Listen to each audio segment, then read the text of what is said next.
李寧由神壇跌咗落嚟嘅速度，仲快過國潮興起同退燒嘅節奏呀。2021年最風光嗰陣，李寧總市值成2800幾億港紙，點知一眨眼到咗依家，成個市值唔見咗超過80%，剩翻大概507億港紙左右咋。2008年8月8號，北京國家體育場，全球幾十億對眼望住鳥巢上空，李寧揸住火炬喺鋼絲牽引之下慢慢升上半空。佢踩住虛擬嘅長雲喺空中奔跑，最後點住咗主火炬台。嗰一刻火光衝天，全場熱血沸騰嘅。電視機前嘅無數中國家庭，有人激動到企起身拍手掌，有人眼眶都濕埋。中國舉辦咗奧運，而點燃聖火嘅正正係體操王子李寧啊！嗰一刻，李寧呢個名唔再淨係屬於體操啦，佢變成咗一個符號，一個國家品牌嘅象徵。嗰陣時嘅李寧公司真係意氣風發㗎。2008年之後，食住奧運嘅東風，李寧嘅年營收由20億一路衝到去100億，市場份額一度超越 Adidas， 直追 Nike 㗎。鋪頭開到中國3、4線城市，周圍都係成8000幾間門市嘅規模，令到佢穩坐本土運動品牌嘅龍頭大佬位。如果時間可以停喺嗰一年，李寧嘅故事幾乎可以寫成一個完美嘅童話。一個世界冠軍退役之後創立品牌，將中國製造帶到世界嘅高度。不過呢，商業世界從來都冇大結局呢回事㗎。童話嘅背面永遠係下一場更加殘酷嘅比賽。只係當時冇人知道10幾年之後，呢個曾經俾人點住嘅品牌都會好似煙花咁喺最燦爛嗰一刻之後急速咁跌落嚟。2010年，李寧做咗一個好大膽嘅決定，佢要加價，目標好明確，撇甩中低端形象，同 Nike、Adidas 正面對喊。主力產品由250至300蚊呢個價格帶，直接拉到去400蚊以上，全線加價8%到18%，口號都換埋，由一切皆有可能變成咗90後李寧。意思就係我要擁抱後生仔，我要變潮呀。諗法就冇錯嘅，但時機就錯晒啦。2010年嘅運動鞋服市場正正經歷緊一場全行業嘅庫存危機。金融風暴啱啱過，消費疲弱，所有品牌都喺度減價清貨。Nike 同 Adidas 為咗散貨，將個價錢壓到仲低過平時。呢個時候，李寧加價，等於自己攞價嚟丟啫。消費者唔係傻㗎，同樣使400蚊買對 Nike 定係買對李寧啊？答案仲使問嘅。更加麻煩嘅係，李寧一邊加價，一邊仲喺度瘋狂開鋪。2010年門市數量超過8000間。當潮水退去，水位急劇下降，跑得最快，個攤鋪得最大嗰個，梗係跌得最金嗰個啦。由2010年開始，李寧連續3年訂貨量下滑，大量門市執笠。2012年蝕咗接近20億，2012到2014呢3年累計蝕咗接近30億㗎。嗰陣時係李寧創業以嚟最黑暗嘅3年。曾經同 Nike 練過手腕嘅本土一哥，一夜就俾人打返晒原形。而就喺李寧掙扎緊嘅時候，一個嚟自福建晉江嘅細佬靜靜雞超越咗佢。2011年，安踏正式超越李寧，成為本土運動品牌嘅新大佬。嗰陣時嘅李寧，終於意識到走高端嗰條路暫時係行唔通㗎。但問題係已經加上去嘅價錢，點樣再減返落嚟呢？品牌建設係冇回頭路㗎。當初由3、4線起家嗰陣係草根英雄。依家灰頭土臉咁再殺返去，個食相就真係難睇啦。李寧就咁樣陷入咗進退兩難嘅困局。2015年，李寧本人喺北大進修完返嚟，重新出山掌舵。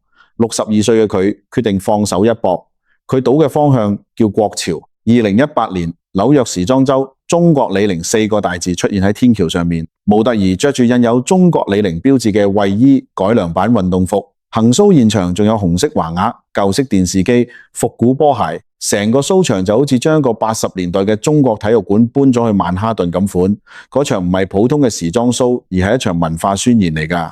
紐約大 show 落幕嗰日，李寧即刻衝上熱搜，國內國外嘅後生仔都喺度問：呢個中國品牌點解突然之間咁型㗎？中國李寧一炮而紅，嗰句誤導主題啱啱好踩中咗嗰陣時所有後生仔最跛嘅情緒。中國品牌終於可以企喺世界舞台上面，用我哋嘅方式去定義潮流啦。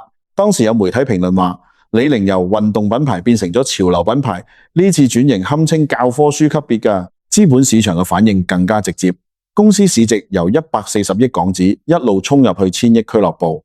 2021年，李寧營收達到225億。同比勁升56%。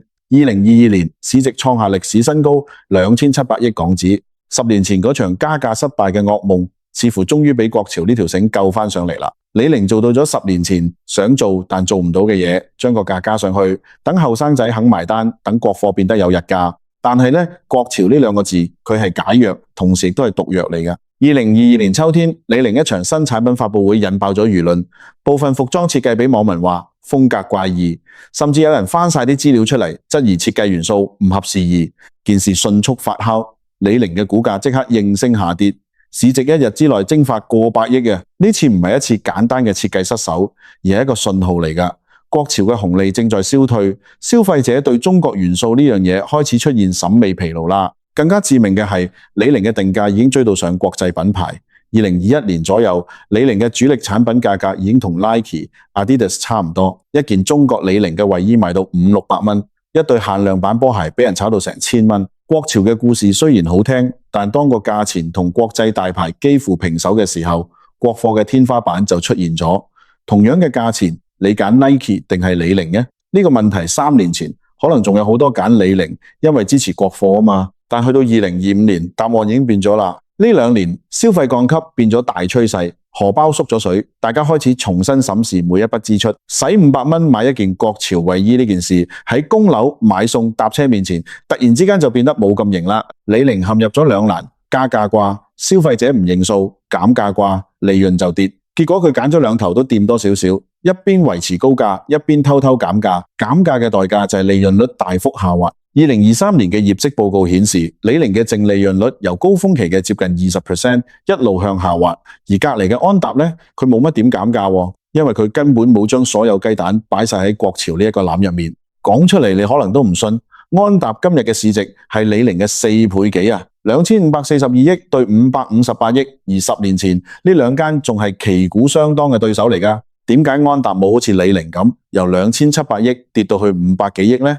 因為安踏行咗一條同李寧完全唔同嘅路，李寧死攬住李寧呢一個品牌，所有賭注都壓咗喺國潮呢一個概念上面，成也蕭何，敗也蕭何。而安踏早就唔止做安踏咁簡單啦。2009年，安踏收購咗 Fila 中國業務，嗰陣時好多人唔明，一個做大眾體育用品嘅公司買個意大利高端運動時尚品牌翻嚟做乜嘢呢？10幾年後嘅今日 ，Fila 嘅年營收已經超過200億，貢獻咗安踏集團接近一半嘅利潤㗎，仲未完呀！之後又陸續收購咗迪桑特、可隆、始祖鳥，每一個都係細分賽道嘅龍頭品牌。滑雪、戶外、高端時尚，安踏用多品牌戰略，將唔同場景、唔同人群、唔同價位嘅市場全部冚到暈晒。李寧將所有希望寄託喺一個國潮上面，安踏就用7-8個品牌編織咗一張網。市道好嗰陣一齊升，市道差嗰陣高端品牌撐住利潤，大眾品牌保住規模，呢張網依然穩穩陣陣。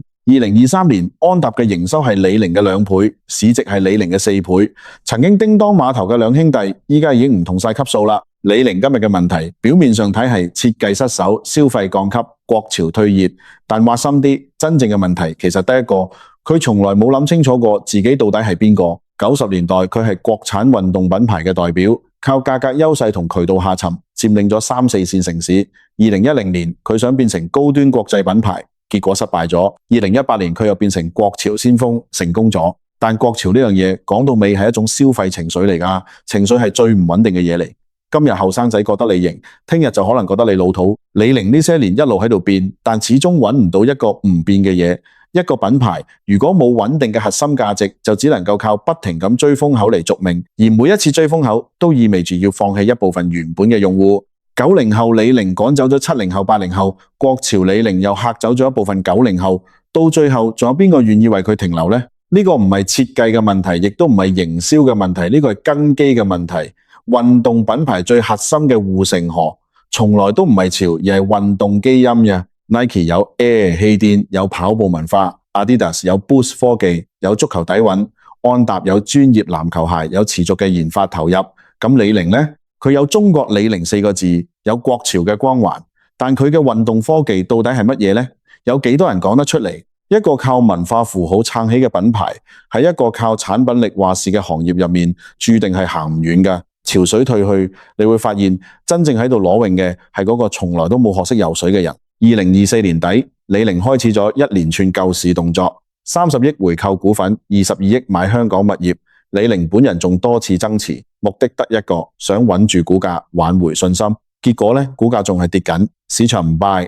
資本市場嘅邏輯好簡單，當一間公司失去咗增長嘅故事，所有回購同增持都只係權宜之計嚟嘅咋。真正嘅核心問題係李寧嘅下一個增長點喺邊？2025年關於李寧私有化退市嘅傳聞越傳越真，有人話係 TPG， 有人話係 PAC， 有人話係高瓴，呢啲大名鼎鼎嘅私募基金，全部俾人傳係潛在嘅接盤俠。如果私有化真係發生，即係話李寧要徹底離開公開市場，喺唔受業績壓力嘅環境下重新調整戰略，呢個可能係一個機會，亦都可能係一個時代嘅終結。但無論私有化成唔成功，真正嘅問題始終冇變過。當國潮呢兩個字已經講到爛晒，李寧仲攞得出啲乜嘢新嘢出嚟呢？今日嗰個喺2008年鳥巢上空奔跑嘅身影已經好少人再提啦。後生仔更加熟悉嘅係中國李寧嗰4個大字，而唔係李寧本人。佢哋唔知道嗰個點燃聖火嘅人曾經攞過14個世界冠軍，佢哋淨係知道呢個品牌最近好似唔係幾掂。呢個可能就係李寧最大嘅悲哀。當創辦人本人嘅故事逐漸俾人遺忘，剩翻一個國潮嘅空殼，品牌嘅靈魂就唔知去咗邊度啦。商業世界從來都冇永遠嘅安全區，李寧能夠行到今日，靠嘅係勇氣同敏銳。但佢今日跌到呢個位，靠嘅亦都係同一樣嘢，過度嘅勇氣同短視嘅敏銳，將來有冇翻身嘅可能？答案可能喺下一個爆款、下一次轉型、下一個10年入面。但有一件事係肯定嘅，喺國潮呢條路上面走到黑，係絕對到唔到聽日㗎。因為當所有人都喺度講國潮嘅時候，國潮就已經唔潮啦。